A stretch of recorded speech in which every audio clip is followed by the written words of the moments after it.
New 2020 Ford Explorer. Arguably, the Ford Explorer could still be considered, well, the most famous SUV, but not always for the good, for the right reasons if you're my age, for example. But I bring that up for a specific reason, because sometime after 2006, the 2006 generation, the Explorer fell off my radar. At the time, I don't know, Dodge Durango, Toyota Highlander, Nissan Pathfinder. There were so many very interesting options, more so than the Explorer. And that continues today. I mean, now you ask me what SUV I would recommend in the midsize 3-row category. Highlander comes back, Volkswagen Atlas, the Durango's still on the list because I'm a little bit crazy like that. But the Ford Explorer just still doesn't cut it. I'm not giving you a conclusion just yet, but I'm kind of hinting towards it. It's still a very good seller, however, and Ford has made some considerable efforts to make the Explorer still very attractive physically. Anyhow, on the outside, it is very attractive. There is one element on this particular truck that really, well, spruces it up even more so. I'll tell you about that in a few moments. Now, base price for a 2020 Explorer XLT is $44,199. That includes 2.3-liter EcoBoost 4-cylinder engine, all-wheel drive, and a number of other features, including 10-way power driver's seats, satellite radio, Wi-Fi hotspot, power hatch, and so on and so forth. However, at that price, it's actually one of the most expensive 3-row midsize SUVs on the market, and by a considerable margin depending on what vehicle you're shopping for. Honda Pilot, for example. Now going up the list, there's a Limited for $51,199. There's a hybrid alternative with the Limited 3.3-liter, and it retails for $58,149. I'd be very curious to try that one out. Then you move on to the ST, $59,099. And the ST, well, means that you move from the 4 to the 6-cylinder EcoBoost engine, which is what my truck has, because it is a $64,599 Platinum. Yes, Platinum. Just shy of $65,000. But included features 10-inch screens, massaging heated cooled seats, a 12.3-inch instrument panel, and so on and so forth. But we're not done yet, because my tester is a special white paint, which I don't want to say it, but I guess I just will. It makes it look like a rental. White, just avoid white, period. Don't pay the premium for it. The other element that kind of annuls that or cancels it out are these optional 21-inch wheels. A few other things in the car, little details. The grand total is of, are you ready for this? $66,949 for a 2020 Ford Explorer. Now, if you're shopping in this price range, you will know that the 2020 Lincoln Aviator Reserve starts at $69,000. You get the same 3-liter EcoBoost V6, except with the ST output. I'll tell you a little bit more about that in a few minutes. You don't get massaging seats, but you do get something that you do not get with the Ford Explorer. Well, let's get to it right now. So I said power hatch is included in this. When it opens up, it reveals 1,357 liters of trunk space. Now that's kind of a nice touch. Power 3rd row. So all the way down, just over 1,300 liters. With both of them up, just over 500 liters of trunk space. It's actually really, really good. It's extremely user-friendly. Look at that. Huge bins, little pockets here. It is wonderful. And there's another thing. Let's hope that it doesn't take too long. But the 2nd row seat right there is pushed all the way back and reclined as far back as it'll go. Look at the amount of legroom you have. Obviously, if you're 6-footer, it won't be great, but you do have foot space under the seat. I've been back there and it's tolerable. One of the better ones, actually, in the segment. Obviously, the 2nd row is always winning in these trucks. See, this is actually one of the options with the third central seat, but headroom, legroom, everything is brilliant, and the seats, loads and loads of space. One thing I do love, obviously, the little shields or screens. Access to the rear is really good. Look at the size of the rear door compared to the front door. That makes getting in the third row brilliantly easy, and sliding in your baby seats very easy as well. Now, up front. So 10-way power seats are standard, but this has power lumbar, and like I said, they are massaging. It's the Platinum, so you do get leather bits on the doors. B&O audio system, which I was really disappointed about. I'll leave it at that. What really disappoints, however, and that's just the beginning of it. Let's get in, start her up. There is your 10-inch screen, and it wasn't bad that time, but so far this week it's been very slow to load. It's had weird glitches. It's kind of stopped midway. You kind of saw when it started loading the opening screen that it kind of stopped for a fraction of a second. That's been happening a lot, but the menus are, oh, look at that, it worked, or didn't work I should say. It reminds me of Volvo's system, the way that it is slow to react to inputs and to load. Not cool. As your 12.3 inch IP, that's very surprising. 12.6 liters per 100 kilometers when I tell you about the power and the way it drives and all that. But this is configurable and it is lovely. Quick word on visibility. Huge A-pillars, but thankfully you have this little opening between the A-pillar and the mirror, but where you don't have much help unless, look at the size of the B-pillar. That is, a shoulder check is impossible to do. So blind spot monitoring is an absolute must, but otherwise visibility is pretty good.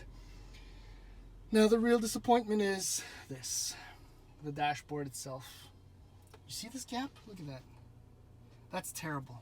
These plastics, horrible. Look, another gap. There's like, they're evenly, poorly gapped. The plastics. And then remember, this thing is $66,000 or $67,000, and the Lincoln, this is, I don't know. It looks, it's a poor taste wood. The Lincoln is $69,000, and the interior is a million times nicer. Controls though, I love it. Redundant HVAC controls, which are quite nice. Sorry, they're not redundant. But anyway, good storage for your mask, USB, USB-C. There's your drive selector wheel, which can be annoying. They still annoy me because if you go from drive to reverse to, see? Yeah? Drive to reverse, you slam it into park. That is no fun. Drive mode selector right here. So this actually changes with the drive modes. Eventually, still kind of slow to load compared to a lot of its competitors. Yeah, look at that. I had to flick the wheel 3 times to move two selections. Anyway, sport is interesting. I'll tell you a little bit more about that. Otherwise, yeah, storage here, it's decent. But the interior, I'm just really not digging it. So anyway, without further ado, let's go for a drive.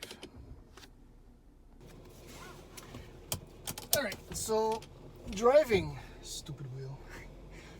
Driving the Ford Explorer is, well, a little bit more pleasant than I initially thought. Kind of like the Ford Escape.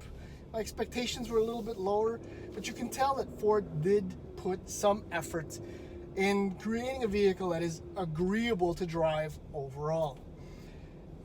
Let's get right into it. The most agreeable part is the power, obviously. The 3-liter EcoBoost V6 in the Explorer Platinum puts out 365 horsepower and 380 pound-feet of torque. Now on paper, the ST and the Aviator, that same 3-liter puts out 400 horsepower and 415 pound-feet of torque. There is absolutely no difference between the two in the way they move. They both move, absolutely.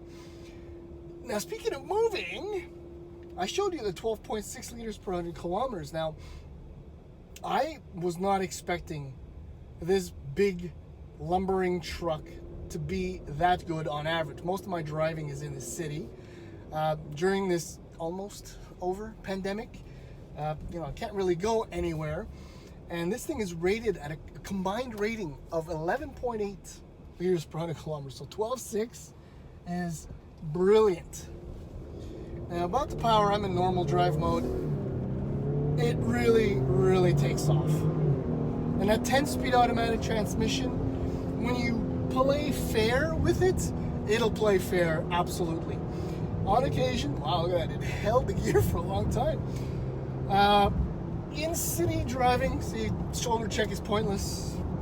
In city driving, I've noticed that the 3-2 downshift or the 2-1 downshift, occasionally the transmission hesitates to do it, and sometimes it does decide to do the downshift at the very last second, so it's kind of jerky, but overall very smooth. Speaking of smooth, the drive is actually quite good. I have to admit, again, I was expecting a little choppier ride.